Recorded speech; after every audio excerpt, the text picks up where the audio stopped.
Hey, what's up, guys? This is Christian from the Night Section, and today we will cover a very interesting topic. So let me start by saying that YouTube is probably one of the greatest, if not the greatest, social media sites to come out in the past 2 decades. And over the last decade alone, we have seen millions, probably closer to the hundreds of millions of success stories. People that would otherwise be working fast food their whole life have found successful careers through YouTube. YouTube made it possible for the average Joes to make above average income. And that includes people that have been struggling to make a living, who are now able to provide for their families in a way they've never imagined before.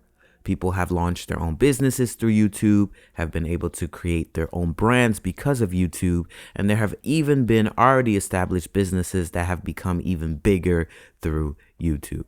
The majority of the artists we see in the mainstream today are because of YouTube. YouTube continues to be a platform where people are able to share their talents, their life, how-tos, and overall, YouTube has given people the ability to share and put themselves out there for the world to see. But with anything in life, there is no good or great things without the bad. And as much as YouTube has a lot of good out there, there are also some very bad, or rather talentless people who are also given the use of this platform.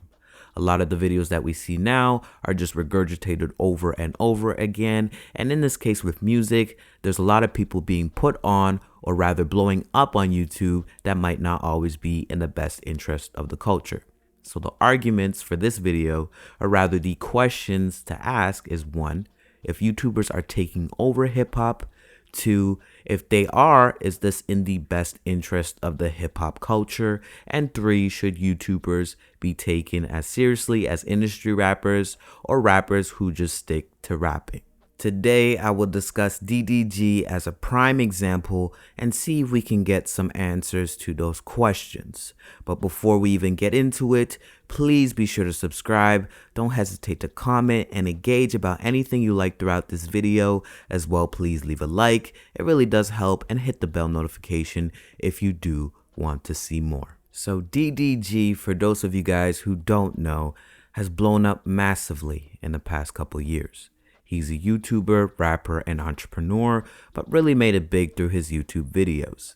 DDG has actually been around for quite some time in the online space, building his brand starting off as far back as 2014, which in the grand scheme of things isn't that long of a time, but in the internet years, it seems like 20 years ago. DDG's first ever video was uploaded on June 12, 2014 on his YouTube channel, Pontiac Made DDG. Pontiac Made referring to his hometown of Pontiac, Michigan. And on this channel, he would upload various types of videos, including vlogs, prank videos, and in more recent times, video gameplay, as well as commentary. The channel name has actually been changed to Gaming with DDG. Fun fact, his second video ever on the channel was actually a music video. 2 months later, he made his second YouTube channel solely dedicated to vlogging called Pontiac Made DDG Vlogs, where he now has over 2 million subscribers. At first, like with anything or anyone, no one really cared. He wasn't getting a huge buzz, nor were people really checking for him. But it was in 2016, however, that he really started to gain some traction with his videos. His main channel, which was Pontiac Made DDG at the time, would grow rapidly from practically 0 subscribers to almost 100K, and that would exponentially grow to over 500,000. While his second channel, Pontiac Made DDG Vlogs, would see the same type of growth. The year 2017 was the year he officially became a millionaire off of his online brand and presence, and he did not delay starting his third channel, which would now be considered his main channel, the DDG Family. The DDG Family channel today has over 3 million subscribers, and it's crazy to think that he did all of this before the age of 20, and I know he recently announced that he would no longer be posting on that page to quote-unquote focus on his music career. But in reality, I assume he wants to separate himself from the stigma that being a YouTube rapper brings. Unlike most rappers, he already established himself and his brand on YouTube. Now I went to go check out his music to have a thorough listen, and honestly, I think he's pretty good. I feel like he's still trying to find his own identity with his music, but he's not terrible. And I know that he's been into music even before YouTube, so there's no surprise that he doesn't sound like he just started rapping yesterday.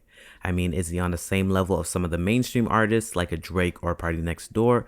No, but he definitely has the capacity to grow into his own sound and develop his craft further. I would say the only disadvantage he has from an artistic standpoint when talking about the development of his craft is the fact that he has a lot of eyes on him. Having a lot of eyes on you for the typical person can make them want to rush the process. Like, for example, just dropping a song for the sake of dropping a song without perhaps taking a time out to properly developing and honing it.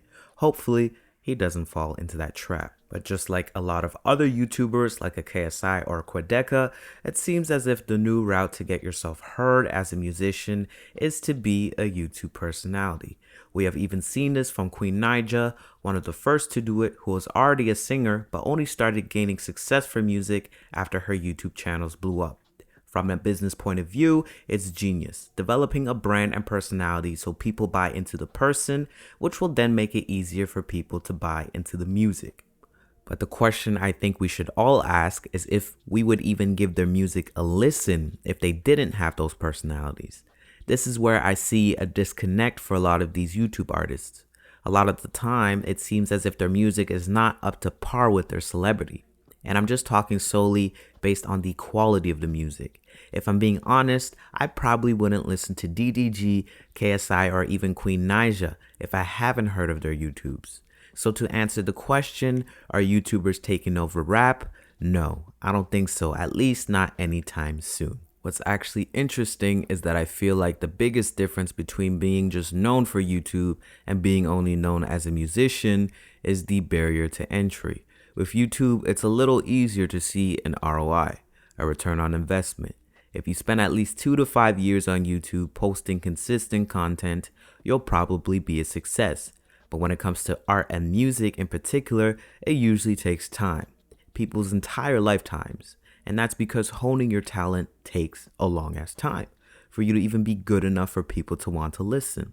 And I'm talking top tier talent, not the rappers that are just here for a season. So I think a lot of these YouTubers or people who have gotten big off of YouTube have this impression that music is also going to happen for them in the same span that they got hot on YouTube. So I don't knock people not taking YouTubers as seriously because a lot of their music is not top quality. It'd be different if Kendrick Lamar had a YouTube and then dropped music like the Kendrick Lamar we hear now. And I'm not saying YouTubers can't be good musicians or great ones at that, because like DDG, I'm sure most of these YouTubers had a dream of pursuing music or even dabbled in music prior to their YouTube fame. All I'm saying is that it's going to take time with music like anything else. Night section out.